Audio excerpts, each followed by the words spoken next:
అందరికీ నమస్కారాలు.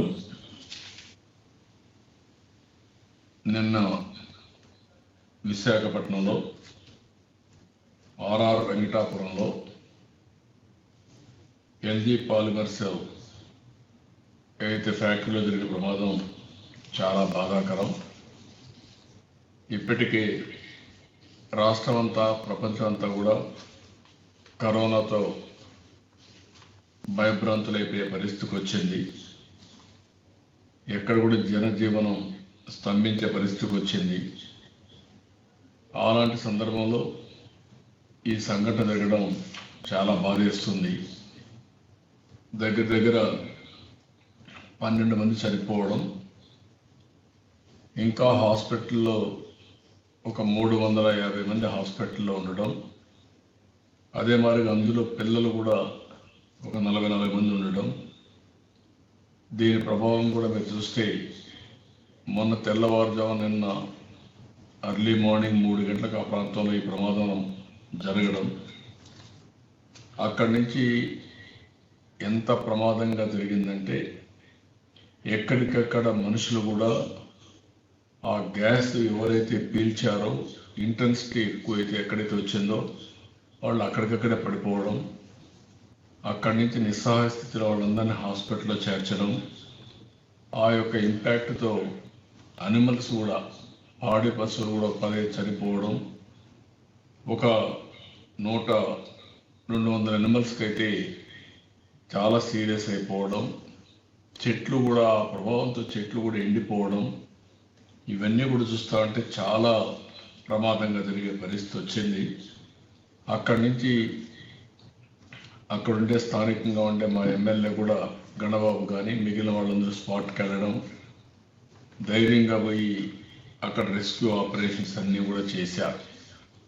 నాకు ఉదయం ఇన్ఫర్మేషన్ వస్తానే నేను కూడా ఇమ్మీడియట్గా స్పందించడం, అక్కడి నుంచి స్పందించిన వెంటనే మీరు ఒకసారి చూస్తే ప్రధానమంత్రి కూడా దీనిపైన హై లెవెల్ కమిటీ మీటింగ్ కూడా పెట్టడం, డిఫెన్స్ని అదే సమయంలో హోమ్ మినిస్టర్లందరితో రివ్యూ చేయడం, తర్వాత క్యాబినెట్ సెక్రటరీ కూడా రివ్యూ చేయడం, ఎన్డీఆర్ఎఫ్ కానీ అదే వారిగా సిఐఎస్ఎఫ్ కానీ వీళ్ళందరూ కూడా వాళ్ళందరినీ పంపించడం, వాళ్ళందరూ కూడా రెస్క్యూ ఆపరేషన్స్ అన్నీ చేసే పరిస్థితికి వచ్చారు.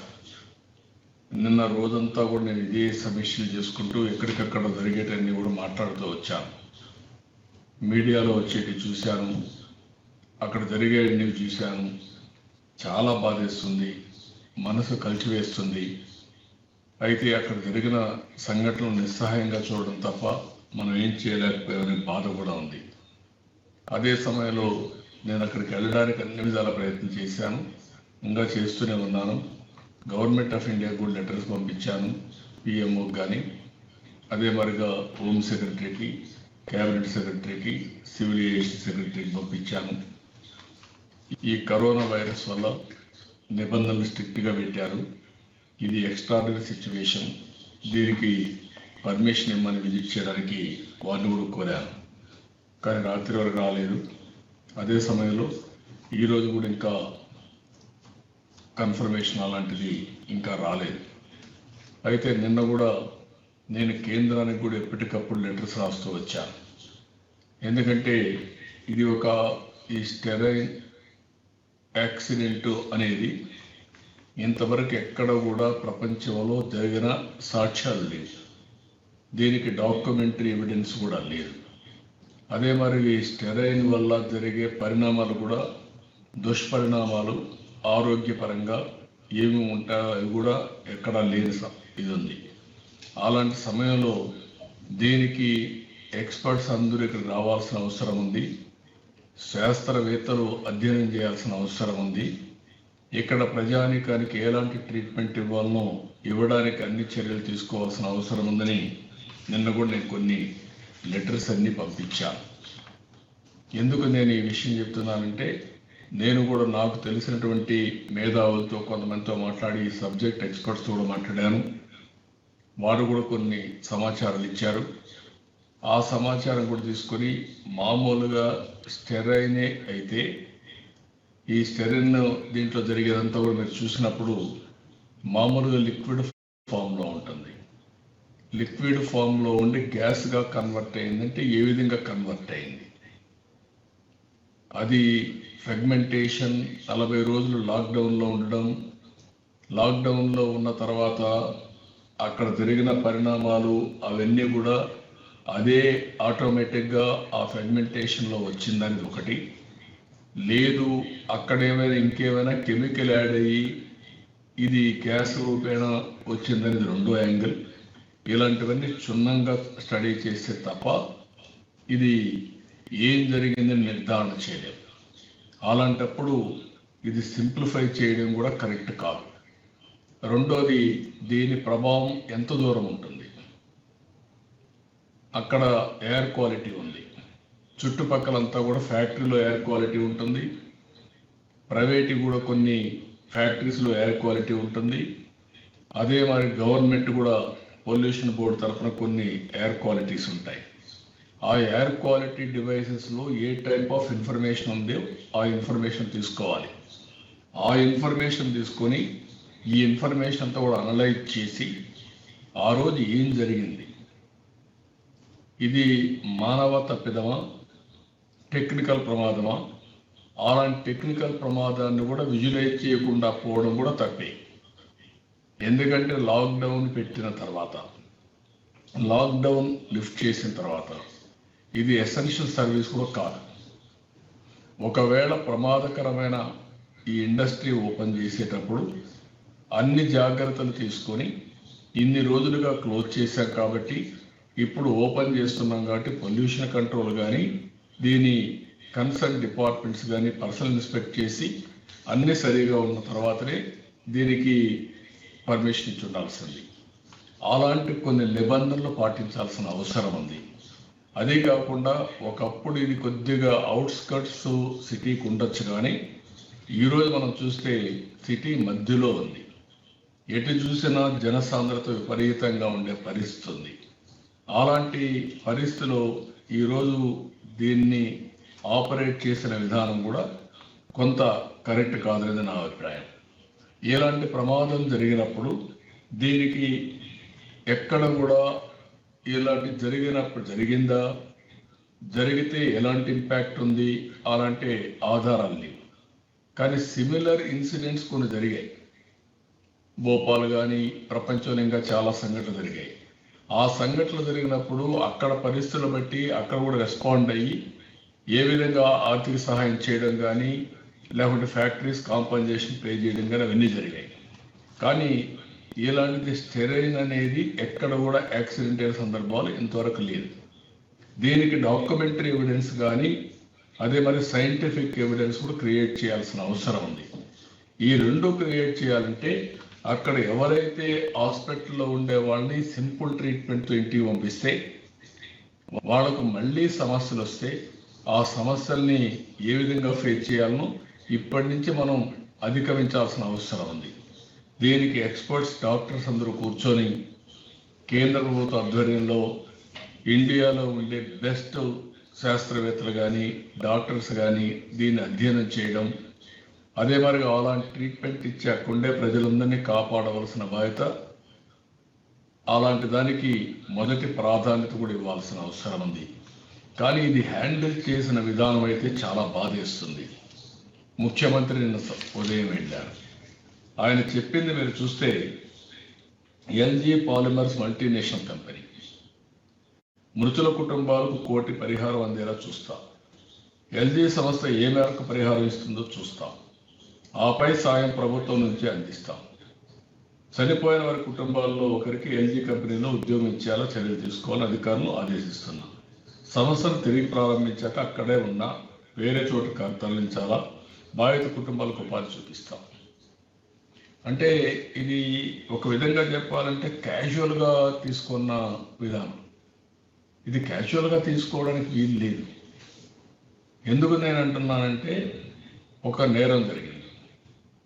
మహాత్మా గాంధీ ఎన్నోసార్లు చెప్పారు, ఏదైనా ఒక నేరం జరిగినప్పుడు బాధితుడిని దృష్టిలో పెట్టుకొని ఆలోచించాలి తప్ప ఏదో ఫ్యాక్టరీ మేనేజ్మెంట్ను ఇంకొకరినో మనం దృష్టిలో పెట్టుకొని ఇది చేయడం కరెక్ట్ కాదు. రెండోది, ఇది సీరియస్నెస్ ఎంత సీరియస్నెస్ ఉందంటే నిన్ననే హైకోర్టు సోమోటో కింద తీసుకున్నారు, హ్యూమన్ రైట్స్ కమిషన్ తీసుకున్నారు. ఈరోజు నేషనల్ గ్రీన్ ట్రిబ్యునల్ 50 కోట్ల రూపాయలు ఎల్జీ పాలిమర్స్ని డిపాజిట్ చేయమన్నారు. ముందుగా కాంపన్సేషన్ కింద డిపాజిట్ చేయమని ఆదేశాలు ఇచ్చారు. అదే మరి ప్రధానమంత్రి హై లెవెల్ పవర్ కమిటీ హెచ్ఎల్సీకి పెట్టి అందరిని డిస్కస్ చేశారు. క్యాబినెట్ సెక్రటరీ టేకప్ చేశారు. ఏదైతే దీన్ని నివారించడానికి అవసరమైన మెటీరియల్ ఇక్కడ లేదంటే గుజరాత్ నుంచి ఇమీడియట్గా పంపించే పరిస్థితికి వచ్చారు. ప్రత్యేకమైన ఫ్లైట్లో కూడా పంపించారు. అలాంటి సమయంలో ముఖ్యమంత్రి అక్కడికి వచ్చి క్యాజువల్గా తీసుకోవడం కరెక్ట్ కాదని నా అభిప్రాయం. ఇన్వెస్టిగేషన్ ఏదో మామూలుగా తూతూ మంత్రంగా నేను వీళ్ళకి చెప్పాను, వాళ్ళకి చెప్పాను, మా చీఫ్ సెక్రటరీ ఈ కుండ అధికారులు చేస్తారని చెప్పడం కరెక్ట్ కాదు. ఇది ఎక్స్పర్ట్స్ చేయాలి, సబ్జెక్ట్ తెలిసిన వాళ్ళు చేయాలి. వాళ్ళు ఆపరేషన్ ప్రొసీజర్స్ కరెక్ట్గా ఫాలో అయ్యారా లేదా, తీసుకోవాల్సిన ప్రికాషన్స్ అన్ని తీసుకున్నారా లేదా, ఆ కోణంలో దీన్ని ఇన్వెస్టిగేషన్ చేయాలి తప్ప పైపైన మనం చెప్పేసి ఏదో చిన్న చిన్న కేసులు పెట్టి, ఏదైతే కేసులు మీరు చూస్తే సెక్షన్ 278 ఐపీసీ 284, 285, 337, 338(2) కిందన కేసులు బుక్ చేసే పరిస్థితికి వచ్చారు. అంటే ఇవన్నీ మనం చూసినప్పుడు సింపుల్ కేసెస్ పెట్టేసి నార్మల్ కింద ఈ కేసుని ఎంక్వైరీ చేస్తున్నాం అని చెప్పడం కరెక్ట్ కాదు. అదే మరి కంపెనీ మీరు చూస్తే ప్రమాదానికి దారితీసిన పరిస్థితులు అన్వేషిస్తున్నాం. మాకు సాంకేతిక బృందాలను ఆ పనికి అప్పచెప్పాం. స్థానికంగా ఉన్న దర్యాప్తు అధికారులతో కలిసి ప్రమాదానికి కారణాలు కనిపెట్టేందుకు ప్రయత్నిస్తున్నాం. అంతర్జాతీయ సంస్థగా అత్యున్నత పర్యావరణ పరిరక్షణ, భద్రత ప్రమాణాలను తాము కట్టుబడి ఉన్నాం. ఇది వాళ్ళు ఇచ్చిన స్టేట్మెంట్. ఇవన్నీ కూడా మనం ఒకసారి ఆలోచించినప్పుడు ఏదైతే ప్రజల ప్రాణాలు, ప్రజల ఆరోగ్యం, 12 మంది చనిపోయారు, భయభ్రాంతులైపోయారు.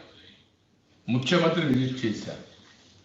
ఎందుకంటే ముఖ్యమంత్రిగా ఉండే వ్యక్తికి అధికారం ఉంది, కేంద్ర ప్రభుత్వంతో మాట్లాడి ఎప్పటికప్పుడు సమీక్ష చేసుకోవచ్చు. ఎక్స్పర్ట్స్ అందరి దేశంలో కానీ ప్రపంచంలో కానీ అలాంటి అభిప్రాయాలు కూడా సేకరించి ఎలాంటి చర్యలు తీసుకోవాలో ఆ చర్యలు తీసుకోవచ్చు. ఒకవేళ ఫ్యాక్టరీ తప్పు చేసినప్పుడు ఇక్కడ మొహమాటం అవసరం లేదు. తప్పు చేసిన వ్యక్తి ఏ స్థాయిలో ఉన్నా ఎవరైనా శిక్షకు అర్హుడు. ఎవరికి కూడా ప్రాణాలు తీసే అవకాశం లేదు. మామూలు యాక్సిడెంట్ కాదు. ఒక ఫ్యాక్టరీలో జరిగితే ఆ ఫ్యాక్టరీలో ఒకరో ఇద్దరో కార్మికులు చనిపోతూ ఉంటారు, ఓసారి 5-10 మంది కూడా అవుతారు.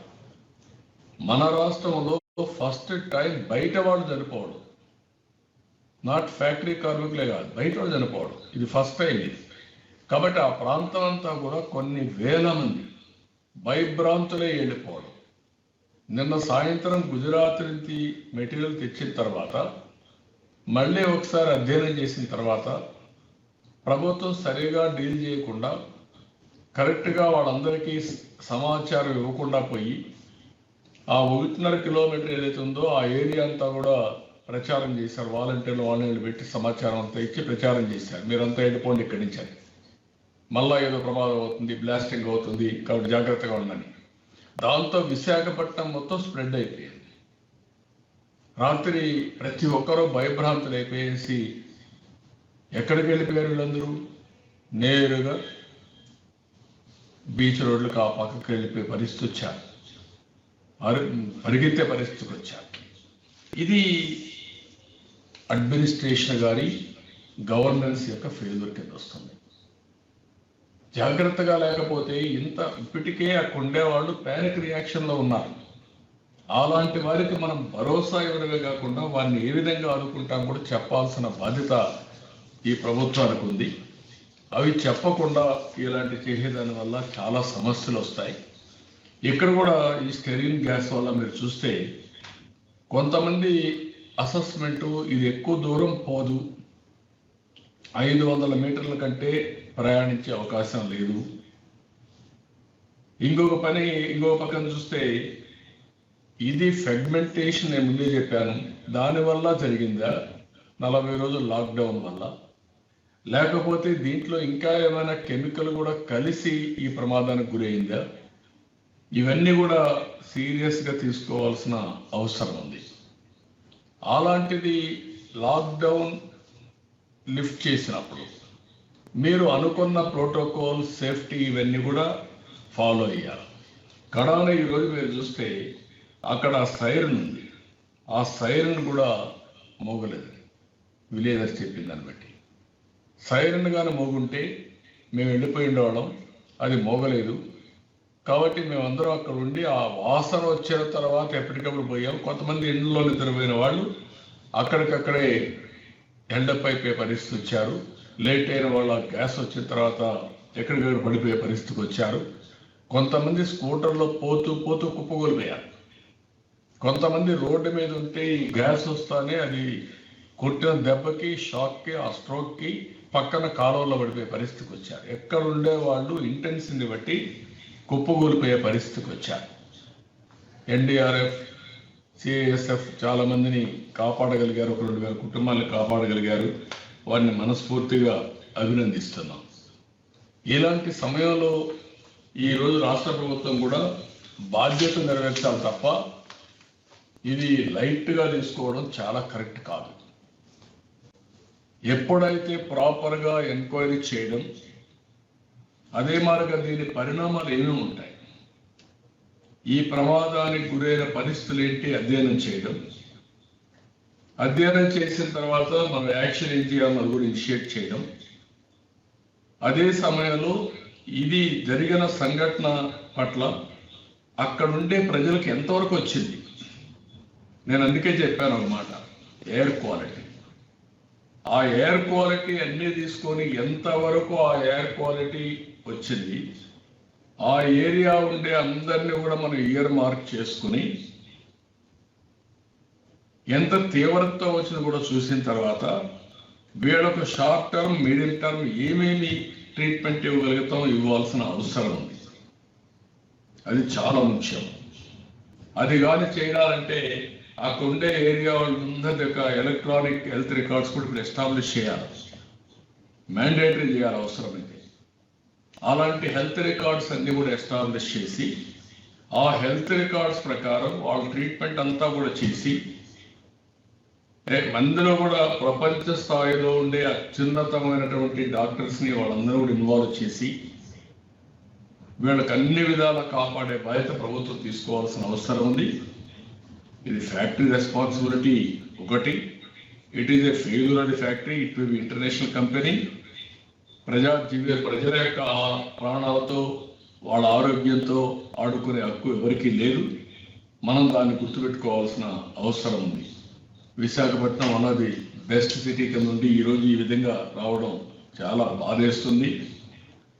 నిన్నైతే రాత్రి సరిగా నిద్ర రాలేదు నాకు. ఇది తలుచుకున్నాక మనం పోలేకపోతున్నాం, నిస్సహాయత. ఇలాంటి పరిస్థితులు మనం ఏం చేయలేకపోతున్నాం, వాళ్ళకి బాధ ఉంది. అయినా కూడా నిన్నంతా ట్రై చేశాను, ఏదో కూడా ట్రై చేస్తున్నా. ఎప్పుడు పర్మిషన్ వస్తే అప్పుడు వెళ్ళడానికి కూడా సిద్ధంగా ఉన్నా. అదే సమయంలో తెలుగుదేశం పార్టీ తరఫున అచ్చెన్నాయుడిని, చిన్నరాజప్పని, అదే రామానాయుడు గారు ముగ్గురిని 3 మెంబర్ టీం కింద అక్కడికి పంపిస్తున్నాం.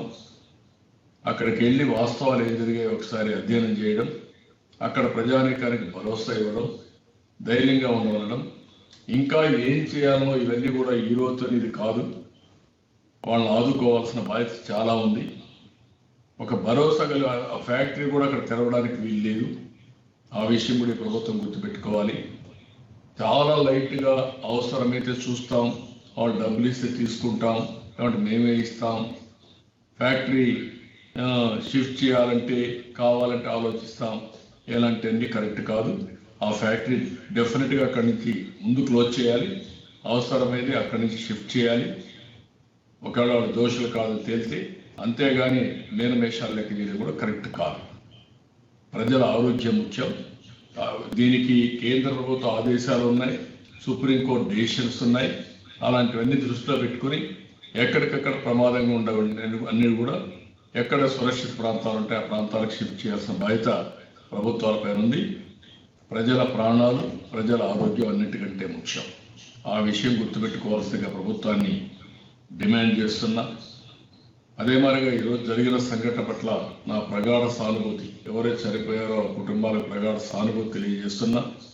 మీరందరూ ధైర్యంగా ఉండండి. హాస్పిటల్లో చాలామంది పిడుగు ట్రీట్మెంట్ తీసుకుంటున్నారు. మీరు ధైర్యంగా ఉండండి.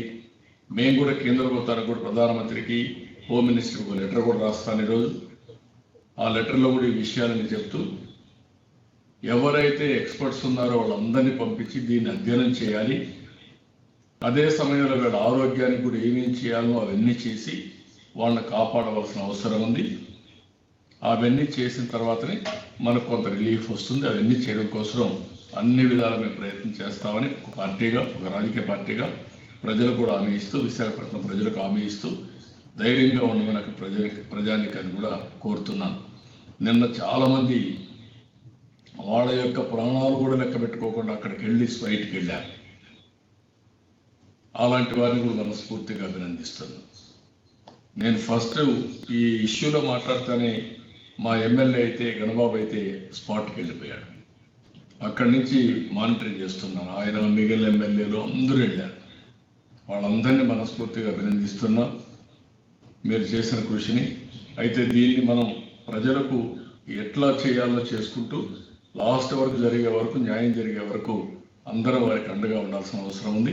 అండగా ఉంటామని చెప్పి మరొకసారి వాళ్ళందరికీ హామీ ఇస్తూ ఎప్పటికప్పుడు నేను అధ్యయనం చేశాను దీని యొక్క ఇంపాక్ట్స్ ఇవన్నీ. అదే మరి క్షేత్రస్థాయిలో ఏం జరుగుతుందో అవన్నీ కూడా వాచ్ చేశాం.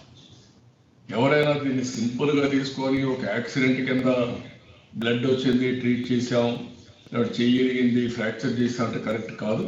దీన్ని ప్రాపర్గా అధ్యయనం చేసి ఏమీ లేదని చేస్తే చాలా సంతోషం. ఏదైనా ఇంపాక్ట్ ఉంటుందనుకుంటే మాత్రం అందరినీ కాపాడవలసిన బాధ్యత, ట్రీట్మెంట్ ఇవ్వాల్సిన బాధ్యత, వాటికి నష్టపరిహారం ఇవ్వాల్సిన బాధ్యత మన పైన ఉంది. అది చేయాలని చెప్పి ప్రభుత్వాన్ని డిమాండ్ చేస్తున్నా. దీన్ని క్లోజ్గా మానిటర్ చేయాలని కూడా కేంద్ర ప్రభుత్వాన్ని కోరుతాం. ఇప్పుడు మీరు ఎవరైనా ఏదైనా డౌట్స్ ఉంటే రాకేష్ గారు మీరు మాట్లాడగలరండి.